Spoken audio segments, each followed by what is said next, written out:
Olá, começa agora pela TV Câmara São José do Rio Preto, mais um Questão de Ordem. Esse é um espaço aberto aos vereadores aqui de Rio Preto para que eles façam uma prestação de contas e o balanço do mandato. E no programa de hoje recebemos o vereador do PSDB, Renato Pulpo, doutor Renato, que é primeiro secretário da mesa diretora.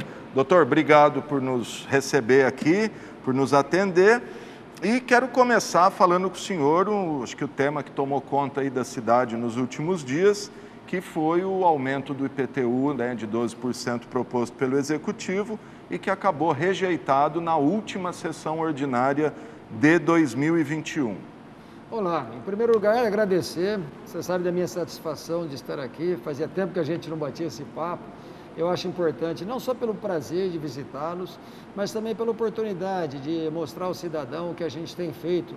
E mais do que isso, eu costumo dizer que mais importante do que aquilo que a gente faz é a motivação. Por que fez, por que não fez. Então é importante a gente bater esse papo.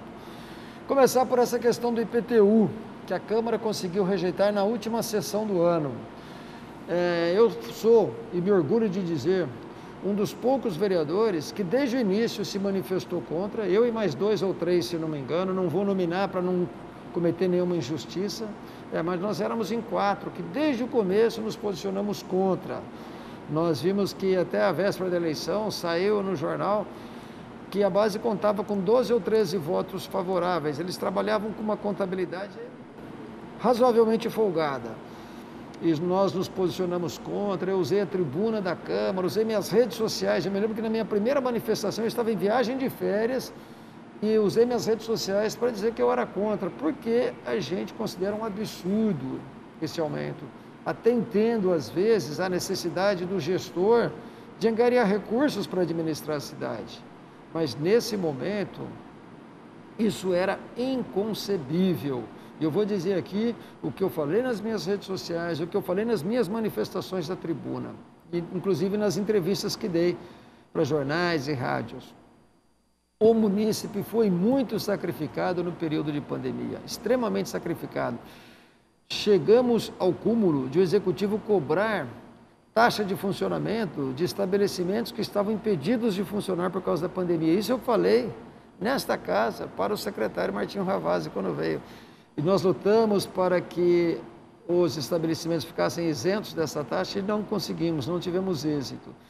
Então, a pandemia atingiu severamente esses segmentos de bares, restaurantes e outros mais. E atingiu todo mundo, por quê?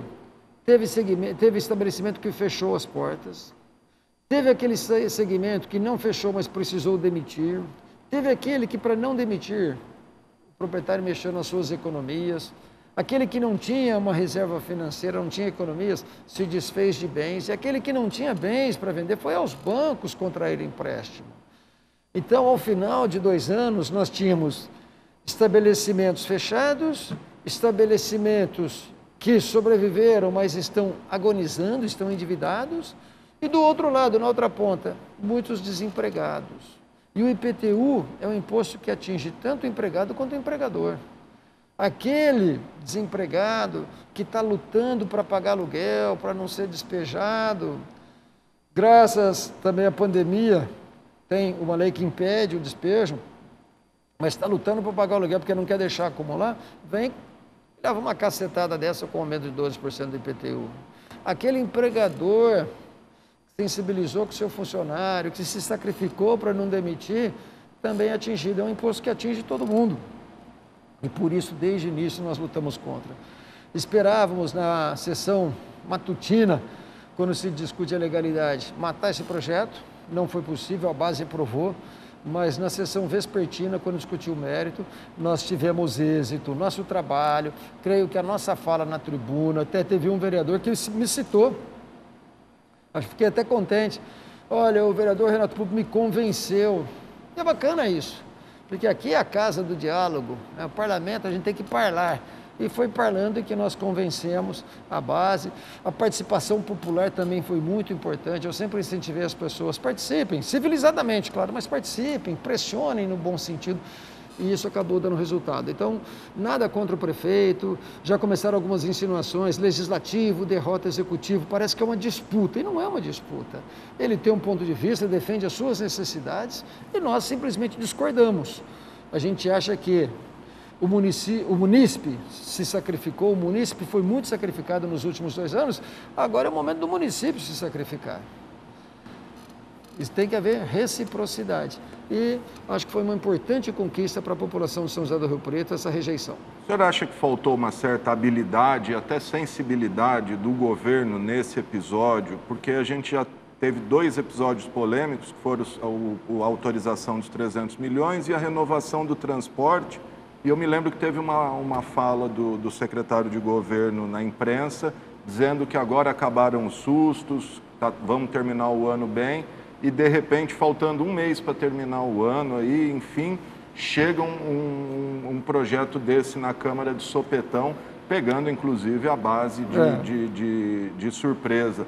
Faltou aí uma certa sensibilidade? Eu acho que faltou, mas isso acontece porque o governo vai ficando cada vez mais autoconfiante.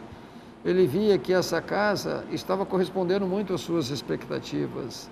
E quando disse lá atrás acabaram os sustos, eu não esperava que fizessem de outra forma, né? Se tinha algum susto para vir, ninguém avisa com antecedência. Então eu não sei se lá atrás foi uma omissão ou foi um erro de cálculo, quando falaram que haviam acabado os sustos. Mas, dessa vez, talvez não tenha havido o diálogo. Nós fomos convidados para a reunião, eu estava viajando, se tivesse aqui iria, mas na segunda oportunidade, quando recebemos o secretário Martinho Ravazzi, eu e poucos participamos. E aí eu já havia lido muito a respeito e falei para ele com aquela franqueza que me é peculiar.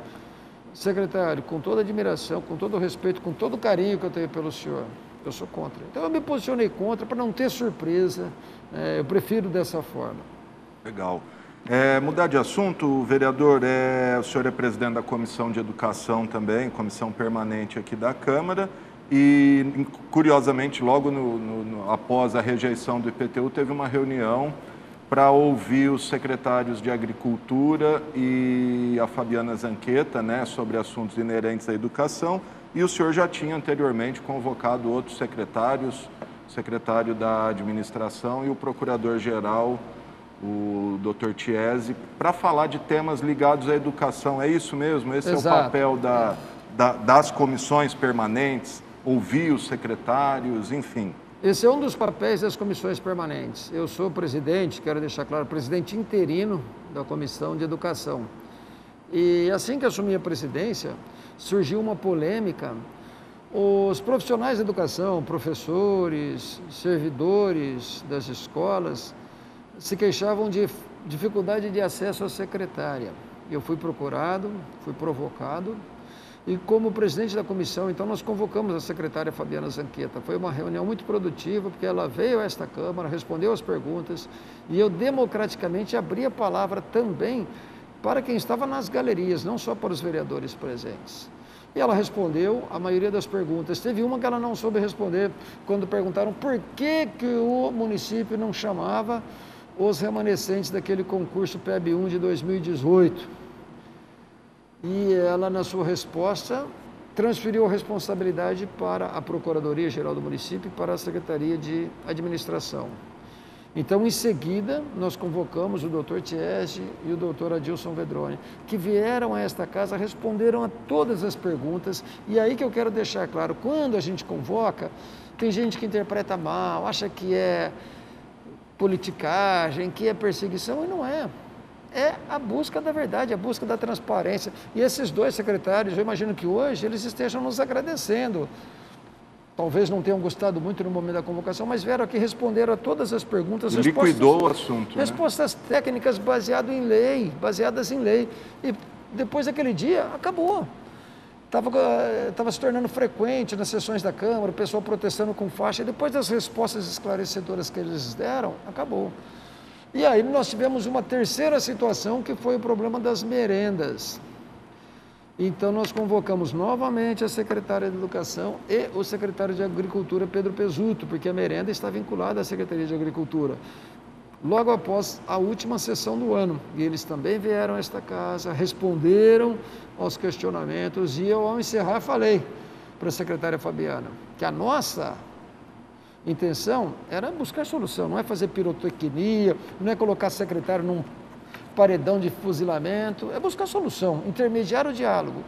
E eu sugeri à secretária Fabiana que, ao elaborar o programa de educação alimentar para o ano que vem, sente-se antes com a ATEM, sente-se antes com o sindicato, porque eles, os representantes, estão lá na ponta da linha, eles talvez conheçam alguns problemas que não chegam para a administração. E o bom administrador tem que ouvir o administrado. Eles, essas entidades, representam os administrados. E ela acenou positivamente a minha sugestão. Então, eu acho que nós avançamos bastante. A propósito, se me permite, falou da convocação dos secretários, eu tenho um projeto que, infelizmente, foi rejeitado também na última sessão do ano, que é um projeto que obriga o comparecimento periódico de secretários a esta casa. Por que eu apresentei esse projeto?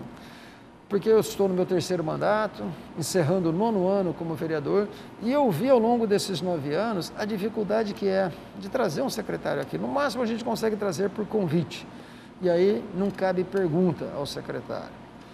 Convocar é uma dificuldade. Então, pelo meu projeto, cada um tem a obrigatoriedade de comparecer pelo menos uma vez por semestre para prestar contas de tudo aquilo que acontece na sua pasta, responder as perguntas dos vereadores. Ainda falei da tribuna. Se eu fosse um secretário, se eu vier a ser um dia um secretário, convocado ou não, eu vou pedir para vir, eu quero comparecer. Se um dia eu for prefeito, e a gente tem recebido muitos pedidos na rua, isso até me deixa feliz, mas muito cedo para pensar no assunto, mas se um dia eu for prefeito, eu vou querer que o meu secretariado compareça periodicamente a esta casa para prestar conta do seu trabalho. Isso é democracia, isso é transparência. Então nós apresentamos esse projeto, a Câmara rejeitou, disse que não há necessidade por causa das comissões especiais que trabalham bem. Não sei. A de educação, modéstia à parte, essa que eu presido, a gente tem trazido os secretários, tem dado a palavra a quem está nas galerias, mas não sei se as outras comissões estão agindo da mesma forma. Eu tenho ouvido reclamações da população, às vezes dificuldade a informações.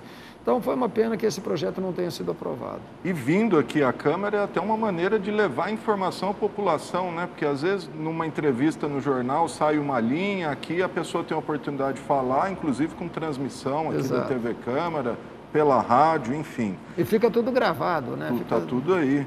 Doutor, aproveitando o gancho dos seus projetos aqui, o senhor falou das sessões da convocação.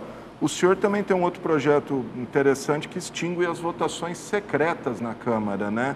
Queria que o senhor falasse um pouquinho por que o senhor pretende acabar com votações secretas. Lembrando que hoje as únicas votações secretas são nomes de ruas e homenagens a personalidades da cidade, enfim, títulos, etc. Eu pretendo terminar com as votações secretas porque a população quer saber como o seu representante está agindo, como está votando e por que está votando. Então, se eu represento uma parcela da população, acho justo que a população saiba como eu votei, por que eu votei. Na votação secreta, isso é inviável. O argumento contrário daqueles que acham que não deve ser alterada a regra, eles dizem que justamente nessas homenagens fica uma coisa meio indelicada. Você discutir se fulano, Beltrano, Cicrano deva ou não deva ser homenageado. Mas eu acho que, apesar dos pesares, realmente é uma situação meio indelicada, mas eu acho que a gente deve acabar com a votação secreta sim, até para obrigar os proponentes das homenagens a serem mais criteriosos na escolha dos homenageados. Então, a pessoa quer dar um nome de rua, um nome de escola a alguém que talvez não faça jus àquela homenagem. Numa sessão secreta, ele sabe que vai passar por unanimidade, muita gente ali presente nem vai escutar direito o que está acontecendo. Agora, a partir do momento que você acaba com a votação secreta, ele vai ser mais criterioso, sabendo que aquele nome pode enfrentar uma determinada rejeição. O Senado, por exemplo, o Senado não sabatina ministro do Supremo? Se fosse pensar em delicadeza, não pode sabatinar, porque é indelicado, sabatina. Então, eu acho que isso é democracia, isso é transparência, e eu vou insistir nesse projeto. Bacana. Outros projetos do senhor aqui, até acho que foi aprovado ontem, em segunda discussão, que triplica multas para organizadores de festas. Apesar de ter acabado a pandemia, acabado não, né? Acabado passado aí o pior momento, as festas hoje estão liberadas, mas eventualmente voltando um novo período, aí, enfim, de restrições, de lockdown, a multa para festas clandestinas, né, doutor? Esse é um projeto que eu considero muito importante. É um projeto impopular, mas quem faz política séria, política com responsabilidade, não pode ter medo da impopularidade. É um projeto, como delegado de polícia, eu recebia mais, na época da pandemia, do auge da pandemia, muitos boletins de ocorrência de festas clandestinas. Só que a infração prevista na legislação penal é considerada uma infração de menor potencial ofensivo. O que é infração de menor potencial ofensivo? Aquela cuja pena máxima prevista não ultrapasse 2 anos. E aí a consequência penal ali é quase insignificante. Violação de medida sanitária preventiva. Então eu acho que às vezes, quando a lei penal não é suficiente para coibir determinado comportamento, a gente tem que reforçar a medida administrativa, a sanção administrativa, que é uma multa. E aí, procurado por médicos preocupados com a crescente pandemia, que eu apresentei esse projeto. Possibilitando que a multa prevista em lei possa ser aumentada até o triplo para os organizadores dessas festas clandestinas. Nós já estamos num período pós-pandemia, mas todo mundo tem medo de uma volta e de uma nova onda, uma quarta onda. Né? Então, é importante que essa lei esteja aprovada, tomara que nunca precise ser usada. Mas se tivermos de fato essa quarta onda, uma lei que permite ao Executivo tomar medidas enérgicas para coibir esses comportamentos irresponsáveis. Muito bom. Para a gente finalizar essa parte de projetos, teve um até acabou rejeitado, mas queria que o senhor comentasse um pouquinho, que determinava que os próximos conjuntos habitacionais ficariam responsáveis pelos entulho ali, os resíduos da construção civil, das reformas, que a gente sabe que logo que a pessoa muda acaba fazendo um muro ali, ampliando um cômodo, e acabou rejeitado. Por que foi rejeitado, doutor? Foi uma pena. Eu tinha um carinho especial por esse projeto, porque esse é um projeto voltado para o meio ambiente. Nós temos em Rio Preto hoje 18 pontos de apoio. E quando tem um conjunto habitacional lançado, qualquer pessoa que estiver nos assistindo, basta ir a um conjunto habitacional para checar em loco o que eu estou falando, porque eu vou com frequência. Pode ver que as casas são entregues sem muro e pouco tempo depois estão quase todas muradas, algumas ampliadas. E é gostoso ver os contemplados investindo. Só que aquele entulho da construção civil, as pessoas não levam até um ponto de apoio e começam a jogar em terrenos. E isso ajuda a proliferação de mato, consequentemente de bichos, escorpiões, cobras e tudo mais.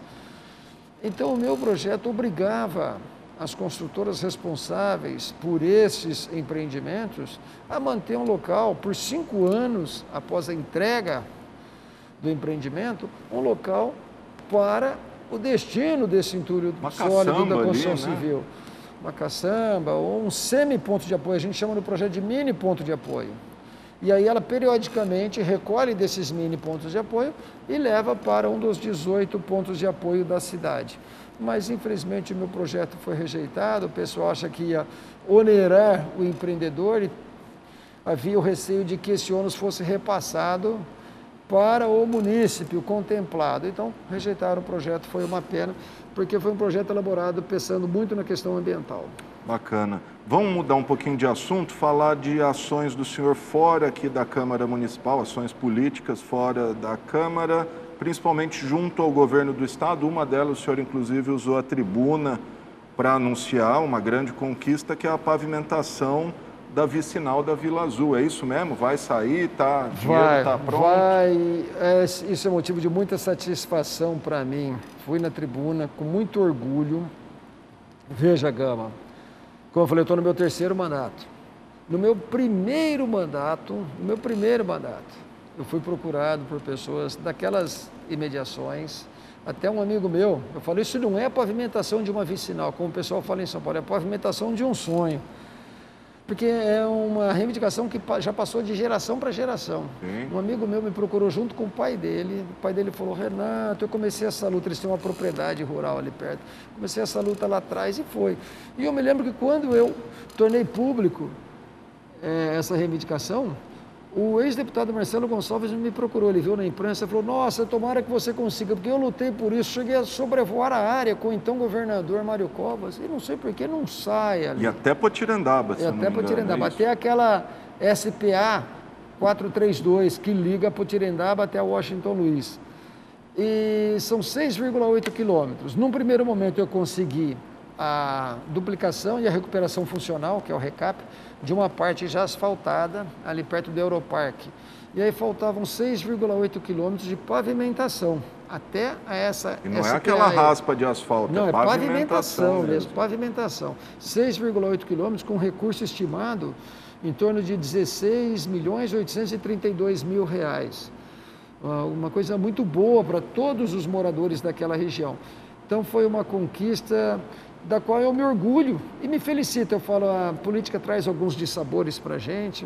Eu, infelizmente, nesses 9 anos, por causa desse meu jeito combativo de fazer política, ganhei algumas inimizades. Então, tem esses dissabores, mas quando a gente conquista um negócio desse para o município, para a população, quando a gente vê a expressão de felicidade no rosto das pessoas, São Miguel Arcanjo, Santa Apolônia, que são a maioria moradores simples, estão acompanhando a minha luta. Eu estive numa reunião domingo de manhã com eles, a expressão de felicidade deles, isso é muito compensador. Então foi uma das maiores conquistas nossas neste ano. Quero frisar aqui, não tenho tido êxito na maioria dos pleitos, na maioria, tem exceções, mas na maioria dos pleitos que levo ao Executivo Municipal. Tem aqueles secretários técnicos, eles são mais atenciosos. Os secretários políticos tratam bem, muito educados, mas, usar uma expressão popular, cozinham os meus pleitos. A coisa não anda. Mas, em compensação, junto ao governo do Estado, a gente tem tido muito sucesso.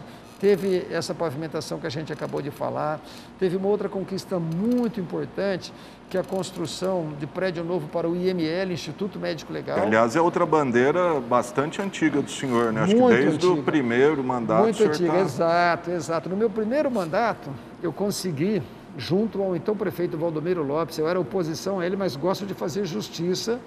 Foi com ele eu consegui a doação do terreno na confluência da Avenida de Maio com a Avenida Hubert Richard Pontes. Eram 9.000 metros, primeiro ele doou 4.000 para a construção de uma sede da seccional, eu acho até que o governo do estado já devolveu, porque a sede vai ser construída num novo local, que é uma outra conquista nossa. E depois eu consegui os 5.000 metros restantes para a construção da sede do IML e do Instituto de Criminalística.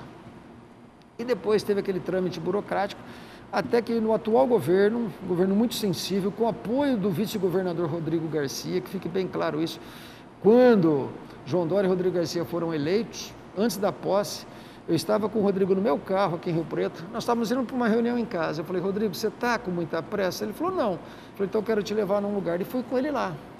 Fiz um resumo para ele do que vinha acontecendo. Eu falei, vou precisar de você. Ele falou, conta comigo. E o Rodrigo, quem conhece, sabe, quem não conhece, é bom que fique sabendo. Bastou ele falar uma vez, você pode dormir tranquilo e saber que aquilo vai se concretizar. E, de fato, nós trabalhamos juntos e ele fez o possível para que isso se concretizasse. E no último dia 18 de dezembro foi aberta a licitação. É que houve um recurso de uma empresa vencedora, isso talvez atrase um pouquinho o trâmite, mas no início de 2022 esses prédios devem já estar aí com o projeto sendo executado. Muito bacana isso.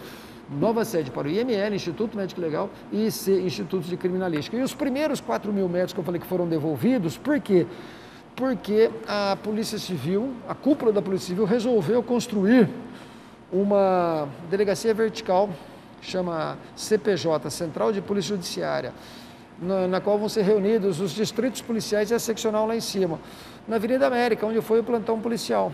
E também, junto ao vice-governador Rodrigo Garcia, encontrei total apoio, já liberou recurso para a demolição, era um prédio antigo, subindo até aqui perigoso. Em frente ao cemitério ali, em frente ao cemitério da Ercília. Do Atacadão ali, isso, né? Primeiro ele liberou recurso para a demolição, depois liberou recurso agora para a contratação do projeto e depois para a execução. Então, mais uma conquista que muito me orgulha e me vai dessa, porque a gente está aí para trabalhar por Rio Preto, né? Eu acho que quando a gente sai da política, a gente tem que deixar uma marca. O que eu fiz? Poxa, eu não posso passar em branco aqui, senão é frustrante você saber que você ficou anos e não conseguiu nada. E a gente, graças a Deus, tem bastante coisa para contar. Já. Legal. Doutor, voltando, o senhor falou da pandemia antes, voltando um pouco ao assunto da pandemia, eu lembro que na época que os bares estavam proibidos de funcionar por conta de aglomeração e tal, o senhor reuniu representantes de bares e restaurantes aqui nesse plenário, inclusive teve a participação do presidente da Assembleia à época, o deputado Carlão Pignatari. Na época falou-se em incentivos, tarará, conseguiu alguma coisa? O que virou dessa ajuda a bares e restaurantes aí? Sim, foi bom você lembrar desse assunto. Na época eu fui procurado por representantes dos senhores é o sindicato de hotéis, restaurantes e similares de Rio Preto, e da ABR, que é a Associação de Bares e Restaurantes. Foi um segmento extremamente atingido pela pandemia, o pessoal estava agonizando, e eles pediram que eu fizesse a ponte com o governo do estado. Aí eu consegui trazer aqui o deputado Carlão Pignatari, presidente da Assembleia Legislativa, e ele se comprometeu a buscar, se não uma solução, mas pelo menos um paliativo para aquela situação. E o que nós conseguimos depois foi um crédito facilitado para eles e a redução do ICMS para esse segmento. Então, a redução do ICMS somada com esse crédito facilitado já ajuda, é uma luz para essa retomada, para esse momento de retomada, para que eles possam se reerguer. Antes de a gente avançar aqui, doutor, uns outros temas que eu inclusive já vi o senhor comentar, está em fase de pedido ainda, queria que o senhor comentasse brevemente, estrada para Cedral, pavimentação, né, Cedral Schmidt, Rio Preto Guapiaçu e a tão esperada, sonhada, terceira faixa da Washington Luiz, inclusive. Pois é. Já há promessas aí, inclusive, do próprio Rodrigo, disse que sairia, né? Essa é uma bandeira antiga e eu tenho que ser justo. Eu seria ridículo se eu falasse que é uma conquista minha. Acho que Rio Preto inteiro está lutando. Eu dei a minha parcela de contribuição, nada mais do que isso. E essa terceira faixa, enfim, vai sair. Mas é importante deixar claro que ninguém faz milagre, né, Gama? Então, quando você consegue uma terceira faixa, é a concessionária que vai executar. A concessionária cobra por isso. E a cobrança veio de uma forma que assustou, que foi aquele anúncio das praças de pedágio. Por enquanto é só um estudo, mas que impactou na cidade. Ficou todo mundo assustado com aquilo. Inclusive, eu assinei um requerimento ao governo do estado pedindo para rever aquilo, para reanalisar aquilo. Então, a terceira faixa vai sair. A gente espera que saia com menos praças de pedágio. A gente compreende, como falei, ninguém faz milagre. O dinheiro para execução tem que sair de algum lugar. Mas a gente espera que seja reduzido o número. E eu estou otimista. Não posso entrar em detalhes, mas eu estou otimista em relação a essa redução. Mas, paralelamente a isso, o que nós conseguimos? Também não foi conquista minha, mas eu dei minha parcela de contribuição, que é a recuperação do vicinal entre Cedral e Schmidt, a inclusão no programa Melhor Caminho de uma estradinha de terra que liga os Damas até Guapiaçu, paralela a Assis Chateaubriand. Se instalarem uma praça de pedágio ali, fica como uma alternativa a isso. Mas se não instalarem, mesmo assim, para desafogar Assis Chateaubriand. E agora, a mais recente, essas duas já são conquistas. A mais recente é um pedido, conversando com o Janjão, prefeito de Cedral, querida Cedral, nós estamos analisando, já levei o pedido ao secretário de Desenvolvimento Regional, Marco Vignoli, dinâmico secretário Marco Vignoli, ele é muito rápido, a gente leva as coisas para ele, as coisas andam, né? Devo muito a ele disso tudo que a gente conseguiu anunciar aqui, a ele e ao vice-governador Rodrigo Garcia. E conversando com o Janjão, ele falou: Renato, me ajuda a conseguir a pavimentação de Schmidt até Cedral. Eu conheço aquela estrada, é uma estrada bonita até, porque o governo do estado vai recuperar agora João Parisi, que liga Rio Preto a Schmidt. Ali já é asfaltado, vai haver a recuperação. Mas de Schmidt a Cedral é terra. E o Janjão me pediu, até como uma alternativa para o pedágio, se de fato for instalada uma praça de pedágio instalar ali. O pedágio, né? Então, quem tiver que ir de Rio Preto para Cedral, por exemplo, vai ter essa alternativa. Já levei para o secretário Vignoli, numa reunião no Palácio dos Bandeirantes em São Paulo. O Vignoli foi muito receptivo. E agora eu pedi para o prefeito Janjão, então, formalizar o pedido, né?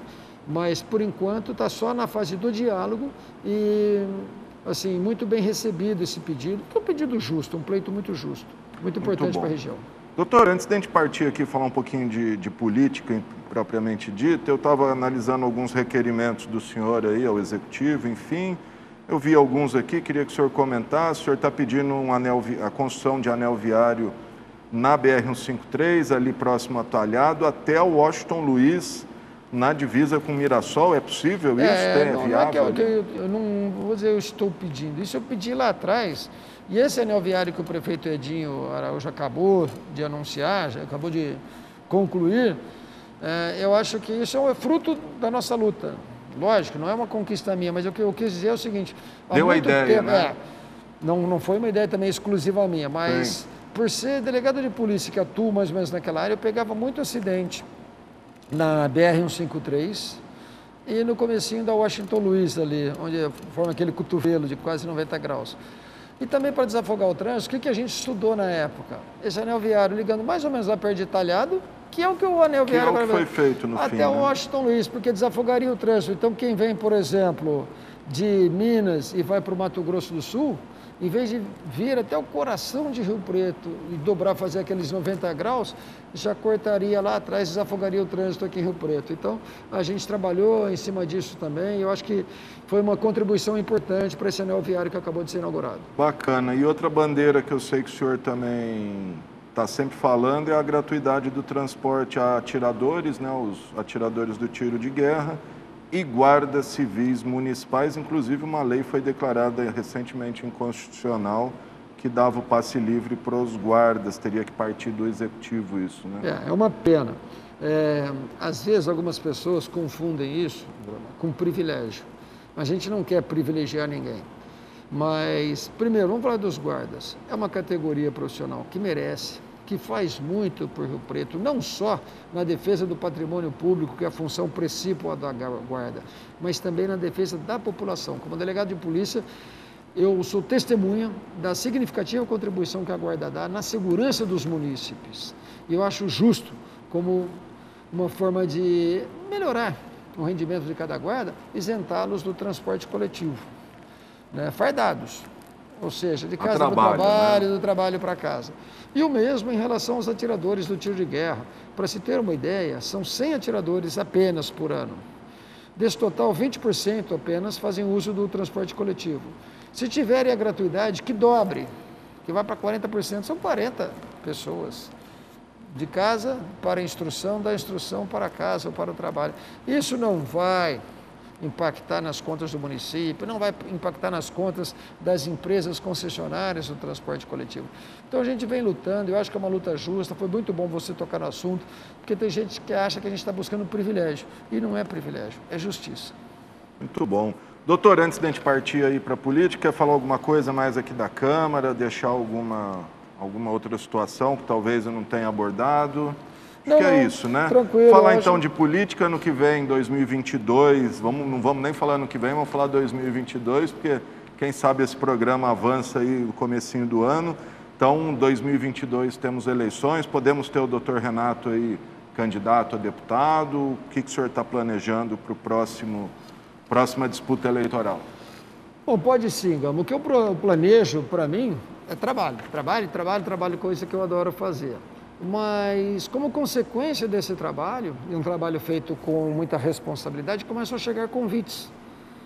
Em 2018, eu fui candidato a deputado e quem viu ficou encantado, porque foi uma campanha simples, uma campanha amadora, sem recursos e que me deu quase 25 mil votos. Então, as pessoas fazem muito aquela conta, né?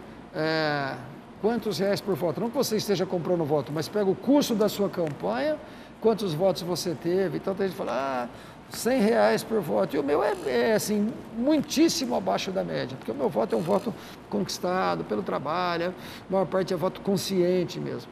Então, isso obviamente impressiona. E a partir daí, com o trabalho desenvolvido de 2018 para cá, eu acho que a gente foi se fortalecendo, tanto é que na última queriam que eu saísse candidato a prefeito e tal.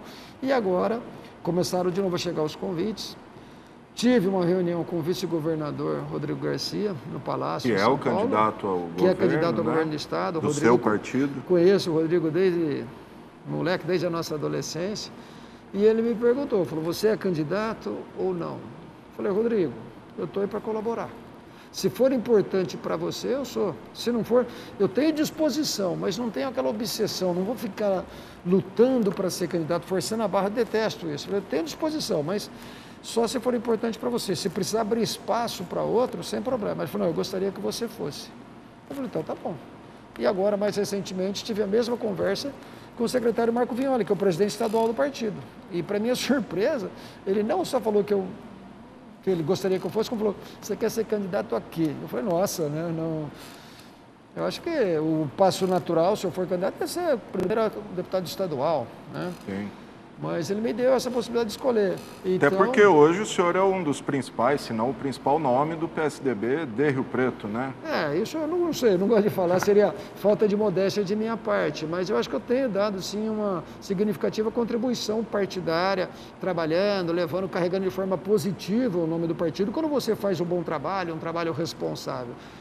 Então, houve o convite, agora falta amadurecer a ideia junto à família, mas, como eu falei, disposição existe. Vai depender agora dos próximos passos, dos próximos acontecimentos. Tá certo, gente. Tá aí o doutor Renato Pupo, vereador aqui de São José do Rio Preto. Se você quiser entrar em contato com o vereador, está aí embaixo os telefones do gabinete, o e-mail do vereador e também as redes sociais do doutor Renato Pupo, a quem eu agradeço por essa entrevista e deixo um espaço aí para o senhor falar, se despedir, falar o que o senhor quiser aí para os nossos telespectadores, doutor. Maravilha, eu só queria dizer a todos que nos assistem que é uma satisfação, mais uma vez, estar aqui falando com vocês, apresentando um resumo do nosso trabalho e pedindo que toda vez que tiverem alguma sugestão, entrem em contato conosco, através do telefone, do e-mail fornecidos, porque o nosso trabalho é assim, muito daquilo que eu faço vem da população. A gente é representante de uma cidade de 500 mil de habitantes. Então, é natural que muitos problemas não sejam do nosso conhecimento. Tem muita gente que, diante de um problema, posta no Facebook e marca a gente. Depois me encontra, eu te marquei e você não respondeu. Eu não consigo acompanhar tudo. Então, é importante que você, tendo alguma sugestão ou alguma reivindicação, entre em contato com o gabinete, me procure. Vai ser um prazer atendê-lo, porque é assim que a gente trabalha. Doutor Renato Pupo, muito obrigado e obrigado a você que nos acompanhou em mais esse Questão de Ordem. Até o próximo programa.